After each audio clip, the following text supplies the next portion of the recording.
Assalamualaikum warahmatullahi wabarakatuh. Perkenalkan, nama saya Muhammad Givari Rabbani, NIM 21702011326. Saya adalah salah satu mahasiswa Universitas Muhammadiyah Tangerang, Fakultas Ilmu Sosial dan Ilmu Politik, Prodi Ilmu Komunikasi. Pada kesempatan kali ini, saya akan membahas tentang komunikasi konteks tinggi atau high context dan komunikasi tingkat rendah atau low context, yang berjudul tentang memahami komunikasi konteks tinggi pada orang Indonesia. Indonesia dikenal sebagai negara yang punya budaya komunikasi konteks tinggi.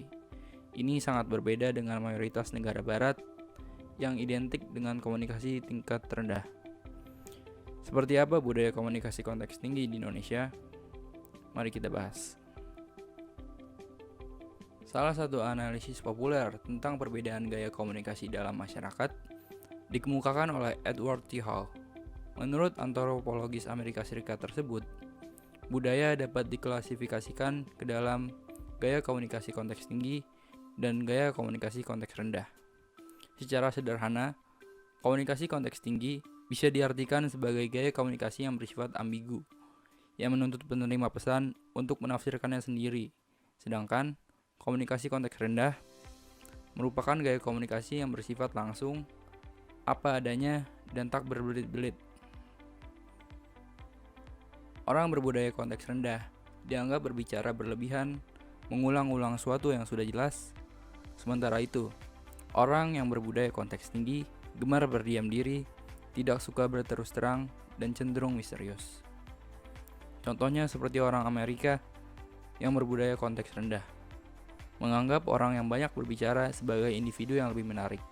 Sedangkan orang Jepang yang dikenal berbudaya konteks tinggi justru menganggap orang yang banyak bicara sebagai orang yang berpikiran dangkal. Selain Jepang, negara-negara di kawasan Asia lainnya seperti Cina, Arab, dan Indonesia juga dikategorikan sebagai penganut budaya konteks tinggi. Masyarakat yang berbudaya konteks tinggi menekankan isyarat kontekstual. Suatu pertanyaan harus dimaknai berdasarkan konteksnya.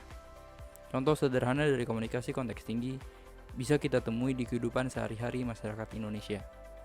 Sebagian besar dari kita tentu pernah bertanya, "Kamu kenapa?" kepada pasangan. Pasangan kita kemudian menjawab dengan kalimat, "Aku nggak kenapa-napa," diikuti dengan raut wajah yang muram. Jawaban "aku nggak kenapa-napa" dengan raut wajah muram ini tidak serta-merta bisa dimaknai secara sederhana. Terkadang ada sesuatu yang disembunyikan dari jawaban dan ekspresi wajah tersebut. Si penerima pesan harus bisa menafsirkan dengan baik atau lebih peka.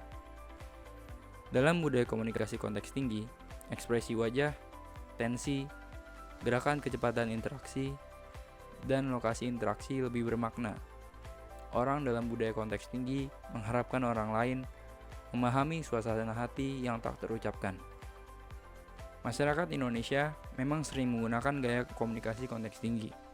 Ambil contoh ketika kita sedang bertamu ke rumah orang lain. Kita cenderung menolak ketika ditawari makanan atau minuman saat bertamu di rumah itu.